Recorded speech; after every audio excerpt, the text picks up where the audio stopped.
C'est donc avec un grand plaisir, dans un premier temps, que je donne la parole à Juliette Théry, que je tiens à remercier pour sa fidélité au colloque. Madame la conseillère, c'est à vous.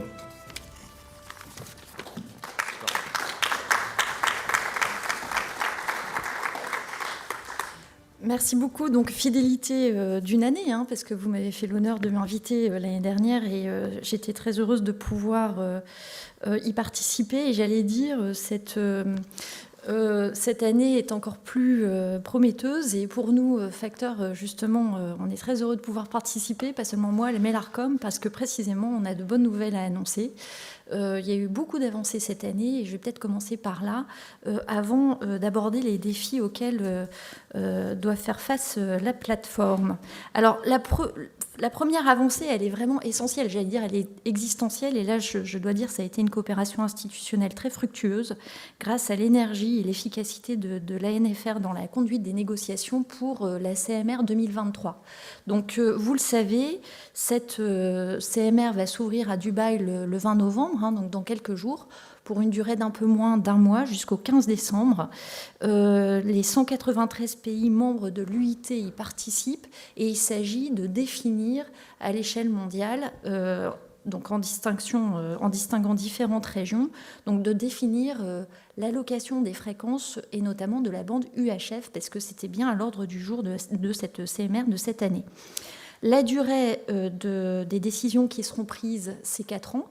Et il doit également être défini l'ordre du jour pour la prochaine CMR en 2027. Donc voilà, l'échéancier est assez soutenu, mais la première étape est notable parce que malgré les oppositions de certains États membres ou de pays européens plus généralement qui ne sont pas forcément membres de l'UE, donc je pense notamment à l'Allemagne, eh bien nous avons réussi, l'ANFR, encore une fois, dans ces négociations, à faire en sorte que l'UE soit alignée, la position de l'UE soit alignée sous celle française qui était celle du statu quo, c'est-à-dire le maintien en affectation primaire de la bande UHF pour la radiodiffusion. Donc évidemment, la télé et la radio font partie de la radiodiffusion.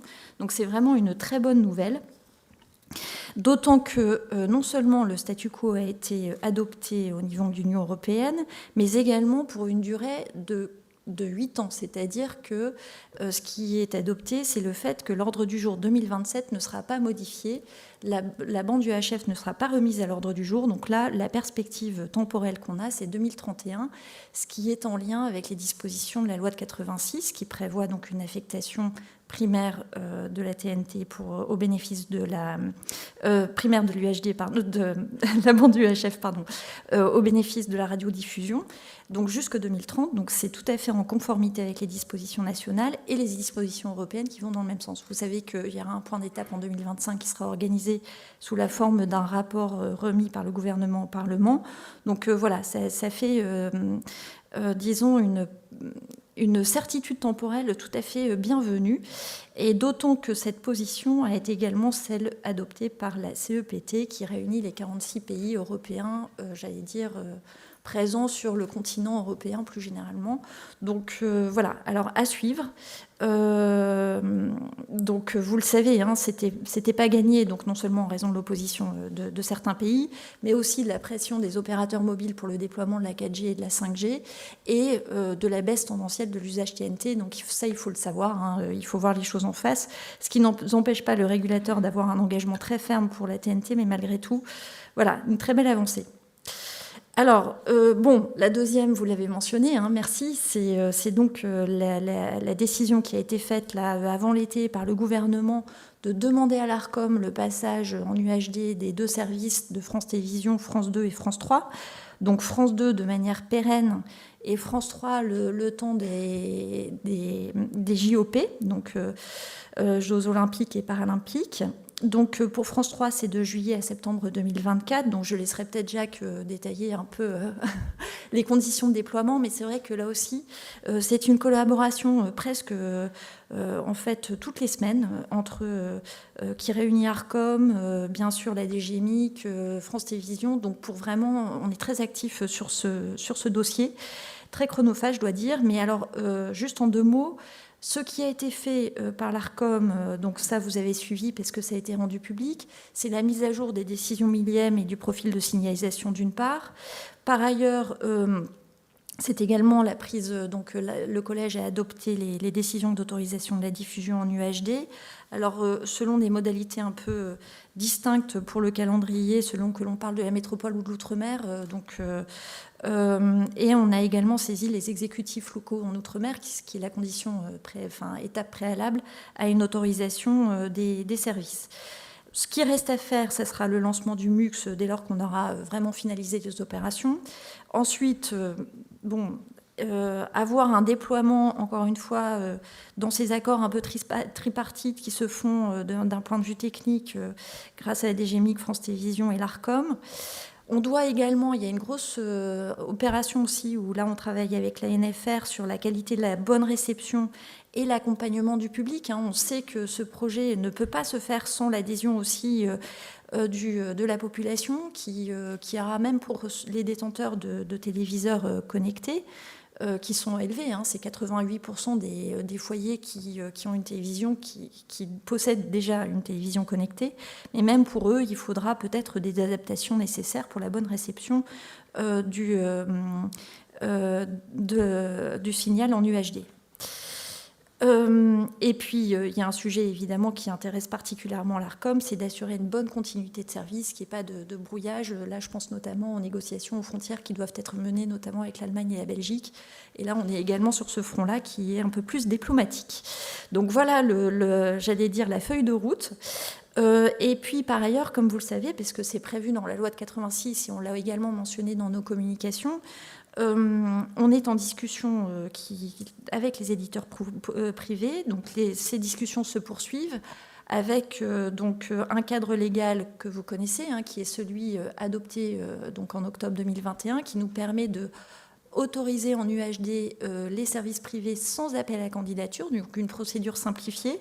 Là, je reconnais qu'en ce moment, on est plutôt heureux d'avoir cette simplification légale et qui prend la forme pour la première étape d'un appel à projet, mais le design de cet appel à projet nécessite quand même des discussions préliminaires avec les éditeurs privés pour aussi du type de celle qu'on a eue avec France Télévisions d'ailleurs à la suite de la demande du gouvernement avant l'été. Et l'idée, l'objectif, c'est d'affecter la ressource disponible qui sera présente sur le nouveau MUX mis en place pour l'UHD.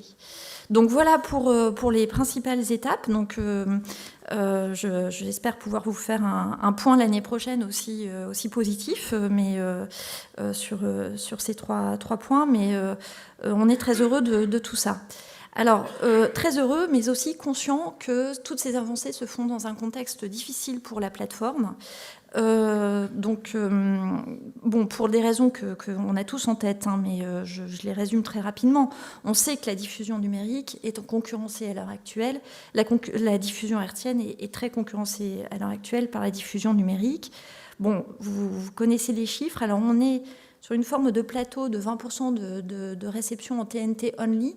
Et quand on parle de TNT only, c'est vraiment la partie de la population française qui dépend entièrement de la réception hertzienne pour pouvoir recevoir la télévision.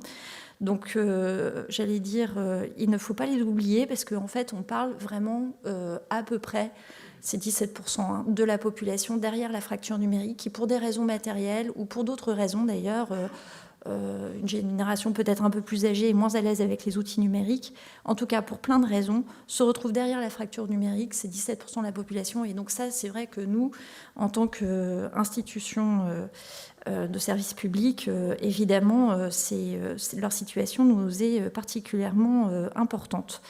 Par ailleurs, donc ça c'est un point, mais on assiste depuis longtemps, il y a eu un croisement des courbes en 2017. La TNT est moins évidemment utilisée que l'IPTV. L'IPTV, ça représente maintenant 82% des foyers qui ont une télévision connectée. C'est beaucoup, mais surtout on assiste aussi à une troisième vague qui est celle de l'OTT et qui ne challenge plus, j'allais dire, le mode de diffusion, donc soit numérique, soit hertzien, avec un seul terminal qui s'appellerait télévision, mais qui a pour caractéristique de l'OTT d'avoir des connexions qui sont directes, mais avec des écrans en mobilité que sont les smartphones ou les tablettes. Et ça, c'est vrai que ça change quand même l'univers qui suit d'ailleurs les évolutions d'usage qui vont de plus en plus vers des usages individuels, en mobilité, non linéaires, et une simplification de connexion sans branchement. Donc il faut en être conscient, c'est un défi, parce que quand même la TNT reste associée au téléviseur, donc il ne faut pas négliger, j'allais dire, cette troisième forme de concurrence qui se prend la manifestation donc, de la consommation en OTT. Alors, dans ce contexte, vous connaissez l'engagement de l'ARCOM sans faille et historique pour la TNT. Et je pense que ce qu'il faut... j'ai bien aimé le terme de résilience qui a été utilisé tout à l'heure parce que c'est vraiment ce qu'on a en tête.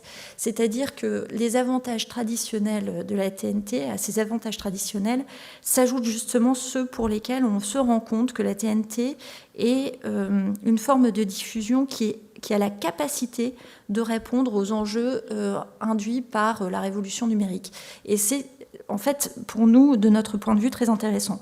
Alors, s'agissant des avantages traditionnels, c'est surtout la gratuité et la couverture, qui est une couverture légale, obligation légale de la loi de 86, de 95% de couverture métropolitaine pour la population. Donc ça, c'est non négligeable et il faut évidemment le défendre. Mais je pense que ça n'a jamais été sur la table de la réforme législative de remettre en cause ce taux de couverture. Mais ce qu'on voit aussi, c'est donc de nouveaux avantages. Donc on a parlé de l'avantage environnemental. Donc en effet, les premières études montrent que l'impact carbone de la diffusion hertzienne est moindre que celui de la diffusion numérique. Je parle bien de la diffusion, pas des terminaux, parce que c'est de ça dont on parle. Et deuxième avantage pour nous, de plus en plus, qui se dégage, c'est aussi un moyen assez utile, je dois dire, dans un contexte où l'ARCOM doit de toute façon sa ligne rouge, comme dirait Roch-Olivier, c'est le pluralisme. Alors pourquoi ? Parce que ce qu'on voit, c'est que dans un environnement purement numérique, et surtout OTT, où il n'y a plus vraiment de règles de présentation des services, le public se retrouve face à une offre pléthorique. Il pourrait être mis dans un état d'insatisfaction un peu paralysante, très bien caractérisé par certains psychologues aux États-Unis il y a déjà quelques dizaines d'années, et qui est formalisé dans le paradoxe du choix. Ça n'est pas le cas de la TNT.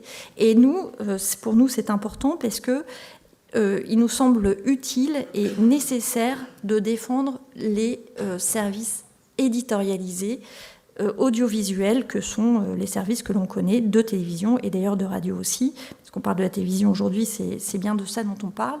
Et donc cette présentation la plus simple est encore la mieux garantie, j'allais dire, par une présentation offerte par la diffusion hertzienne. Donc ça, c'est un premier point. Et cette part, quand vous parlez de souveraineté, j'allais dire, les éditeurs sont aussi très attentifs à ce mot. Eux parlent de perte d'indépendance, justement, dans la distribution, parce que ce qu'on voit, c'est que dans l'univers numérique, côté éditeur, pour le coup, il y a un lien avec le public qui a tendance à s'atténuer, lié au phénomène d'intermédiation qu'il y a dans la diffusion numérique. Donc vos services sont présentés par... ça peut être les équipementiers ou les OCS, c'est-à-dire les systèmes d'exploitation, par exemple celui de Google. Donc ça, c'est un premier point. Et par ailleurs, il y a une perte de la valorisation des écrans qui est justement liée à cette intermédiation. Donc il y a un enjeu de présentation et aussi un enjeu de business pour les éditeurs et qui est facteur d'attention très forte par l'ARCOM. Et dans ce contexte un peu de complexité de distribution, je pense que véritablement l'offre TNT a son rôle à jouer et c'est pour nous un avantage qui se dégage comme alternative très, très intéressante. Alors en conclusion, donc vous l'avez compris, l'ARCOM reste, j'allais dire, côté TNT, ça de manière très résolue.